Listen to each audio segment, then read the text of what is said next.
आता मात्र त्याने त्याच्या मनात काहीतरी पक्कं ठरवलं आणि एक नंबर डायल केला. हॅलो राजवाडे, मला तुझी गरज आहे, आज माझ्या ऑफिसमध्ये ये, तो म्हणाला आणि फोन कट केला. आता चूक की बरोबर काहीच माहिती नव्हतं, पण शोध घेणं गरजेचं होतं. किमान एक संधी तरी घ्यायलाच हवी होती. जास्त उशीर होण्याआधी थोड्याच वेळात कार्तिक पाटील त्याच्या ऑफिसमध्ये आला. आल्याला त्याच्या केबिनवर टकटक झाले. समोर रमेश उभा होता. आत या, कार्तिक पाटील खुर्चीत बसत म्हणाला. तसा रमेश लगबगीने आतमध्ये आला. सर, राजवाडे नावाचे कोणीतरी आले आहेत, पण सर त्यांची अपॉइंटमेंट नाही आणि सध्या तुमची मीटिंग आहे. रमेश पुढे काय बोलला तोच कार्तिक पाटीलने हातानेच त्याला थांबण्याचा इशारा केला. माझी मीटिंग रद्द कर आणि राजवाड्यांना आत पाठव, कार्तिक पाटील म्हणाला. ठीक आहे सर, रमेश चष्मा नीट करत म्हणाला आणि जाऊ लागला. तेवढ्यात रमेश, कार्तिक पाटीलने हाक मारली. रमेश लगेच मागे वळला. हो सर, रमेशने अदबीने विचारलं. या महिन्यात तुला बोनस मिळेल, कार्तिक पाटील हलकेच हसत म्हणाला आणि रमेश आश्चर्याने त्याच्याकडे पाहत उभा राहिला. काय काय सर, रमेशने गडबडून विचारलं. या महिन्यात तुला बोनस मिळेल, तू मला जी कल्पना दिलीस त्यासाठी, कार्तिक पाटील म्हणाला. पण तरीही रमेश वेड्यासारखा अजून तिथेच उभा होता. आता तू जाऊ शकतोस, नाहीतर तुझा बोनस रद्द करेल, कार्तिक पाटील हातात फाईल घेत म्हणाला. तसा रमेश भानावर आला. हो सर, रमेश म्हणाला आणि पळतच बाहेर गेला. थोड्याच वेळात एक बुटका आणि चष्मा घातलेले राजवाडे कार्तिक पाटील समोर येऊन बसले. बोला साहेब, काय काम काढलं? राजवाडे यांनी शांतपणे विचारलं. मला माझ्या पास्टमधील काही इन्फॉर्मेशन हवी आहे. म्हणजे मला वांट माय मदर्स माझ्या आईबद्दल, कार्तिक पाटील शेवटचं वाक्य खूप जड मनाने म्हणाला. आज कितीतरी वर्षानंतर तो आई हा शब्द बोलत होता, तेही त्याच्या खऱ्या आईसाठी. त्यामुळे त्याचं मन भरून आलं होतं. तुमची आई? राजवाडे यांनी थोडं गोंधळून विचारलं. हो, 15 वर्षापूर्वी काय काय झालं होतं ते सगळं मला सविस्तर हवं आहे. विशेषतः माझ्या आईसोबत नेमकं काय झालं होतं ते मला कळायला हवं. म्हणजे जे खरं असेल तेच हवं आहे, मग ते काहीही असो, कार्तिक पाटील थोडी नजर चोरत म्हणाला.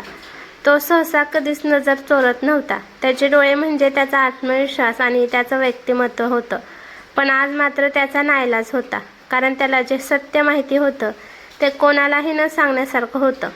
ठीक आहे, मी माहिती काढतो, पण वेळ लागेल, कारण 15 वर्षापूर्वीची माहिती काढणं म्हणजे खूपच किचकट काम आहे, राजवाडे म्हणाले. ठीक आहे, या फाईलमध्ये माझ्या आईची आणि तिच्या आधीच्या पार्श्वभूमीची, म्हणजे तिचे आईवडील, गाव वगैरेची माहिती आहे. त्यामुळे तुम्हाला मदत होईल. बाकीची माहिती तुम्ही स्वतः काढा. बघूया तुम्ही काढलेली माहिती जुळते का, कार्तिक पाटील म्हणाला. राजवाडे यांनी नाकावर आलेला चष्मा व्यवस्थित केला आणि गालातल्या गालात हसत उठले. तुम्हाला जे हवं आहे ते सगळं मिळेल, राजवाडे नाव आहे माझं, ते हसत म्हणाले आणि बाहेर पडले. कार्तिक पाटील यांनी एक सुस्कारा सोडला आणि मग पुन्हा फाईलमध्ये डोकं खुपसलं. त्याचवेळी इकडे देवयानी फ्रेश होऊन बाहेर आली. तिने आरशात पाहिलं. डोक्याची पट्टी थोडी ओली झालेली. ते पाहून तिने सुस्कारा सोडला. ही जर आता कार्तिक यांनी पाहिली असती तर उगीच बरसले असते. आधीच त्यांनी सांगून ठेवलं होतं काळजी घे म्हणून. त्यांची आठवण येताच ती खुदकन गालात हसली. तेवढ्यात तिचा फोन वाजला. तिने स्क्रीन पाहिली. स्वातीचं नाव पाहून ती थोडी खुश झाली. तिने हातातला टॉवेल फेकून दिला आणि फोन रिसिव्ह केला. हॅलो देवयानी? अगं हॅलो देवयानी, कुठे आहेस बाई? कालपासून किती फोन केले मी? स्वातीचा थोडा काळजीत आणि वैतागलेला आवाज आला.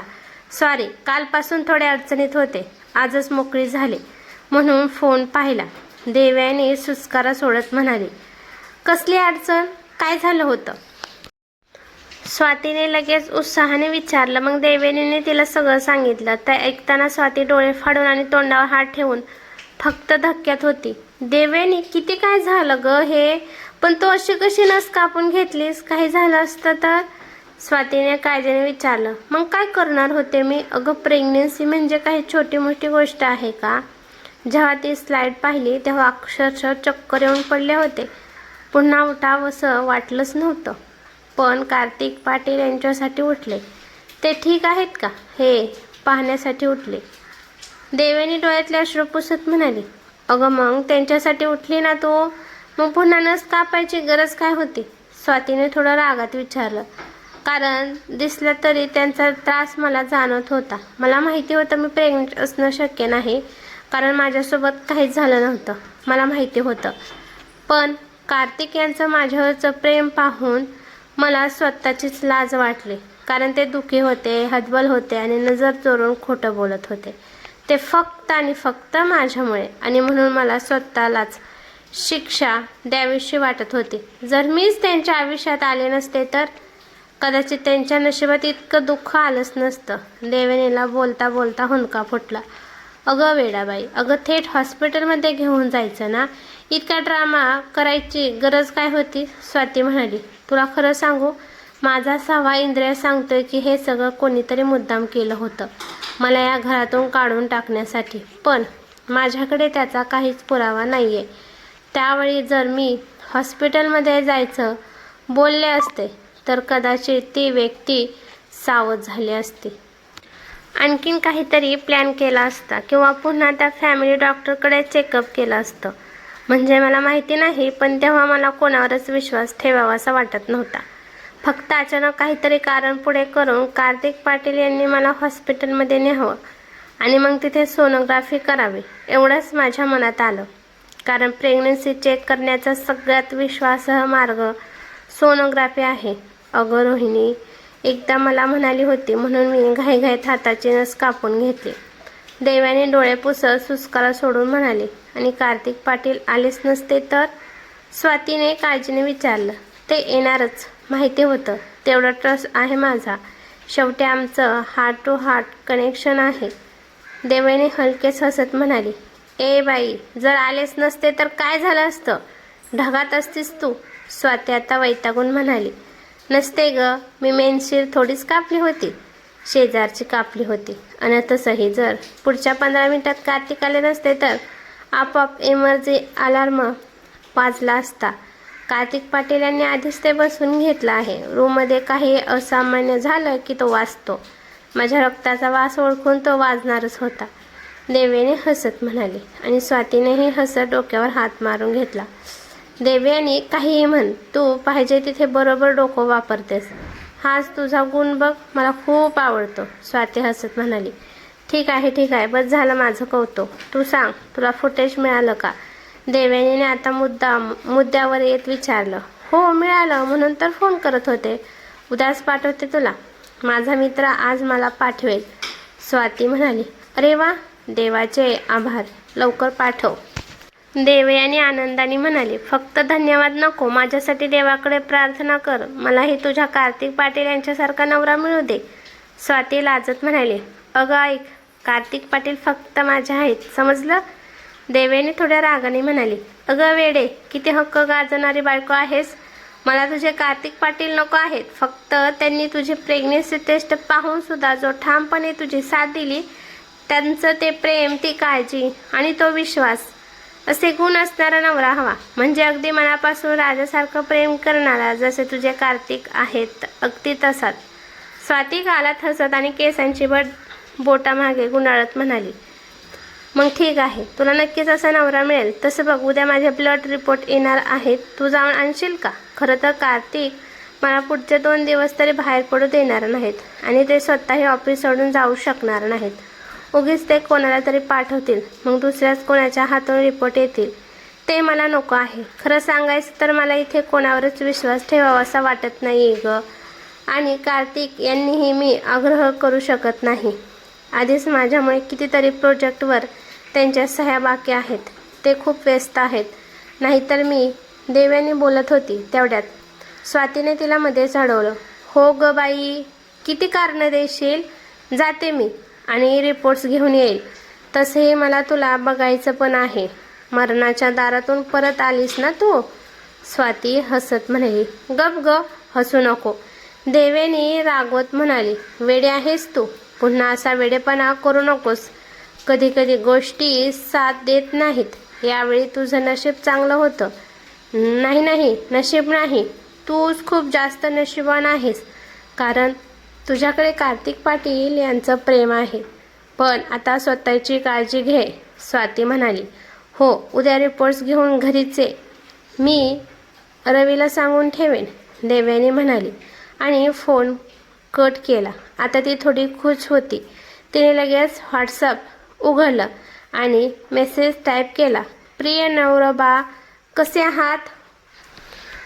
ऑफिसमध्ये गेल्यानंतर तुम्हाला तुमच्या बायकोची थोडीसुद्धा आठवण येत नाही का?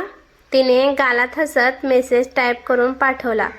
मग थोडा वेळ पाहिले, पण उत्तर काही आलं नाही। तिचं मन खट्टू झालं। मग तिने थोड्या वेळाने फोन बेडवर ठेवला आणि हाताची घडी घालून बसली। तेवढ्यात दरवाजावर टकटक झाली। तिने उठून दरवाजा उघडला तर एक नोकर हातात ट्रे घेऊन उभा होता। मॅडम, तुमचं जेवण आतमध्ये ठेवतो, तो नोकर म्हणाला। बाकी सगळ्यांचं जेवण झालं का? देवयानीने विचारलं। हो मॅडम, सगळ्यांचं झालं। ठीक आहे, द्या माझ्या हातात। तिने त्याच्या हातातून ट्रे घेतला आणि टेबलवर ठेवला। आता तिला एकटीने जेवण करणं जीवावर येत होतं, तरीही तिने जेवायला सुरुवात केली। पण त्यातला बाऊल उचलताच तिचं लक्ष त्याखाली असलेल्या एका चिठ्ठीकडे गेलं। तिने लगेच ती चिठ्ठी उघडली। प्रिय बायको, मला माहिती आहे तुला माझी आठवण येते, मलाही तुझी खूप आठवण येते, पण कामसुद्धा खूप महत्त्वाचं आहे, त्यामुळे मला समजून घेण्याचा प्रयत्न कर। वेळेवर जेवण कर आणि दिलेली औषधं वेळेवर घे। रात्री भेटूया। माझ्या बायकोसाठी खूप साऱ्या मिठ्या आणि पप्प्या। प्रेम करतो मी तुझ्यावर, तुझाच सनकी कुचका सडका बटाटा। चिठ्ठी वाचून देवयानीच्या चेहऱ्यावर आपोआप हसू उमटलं।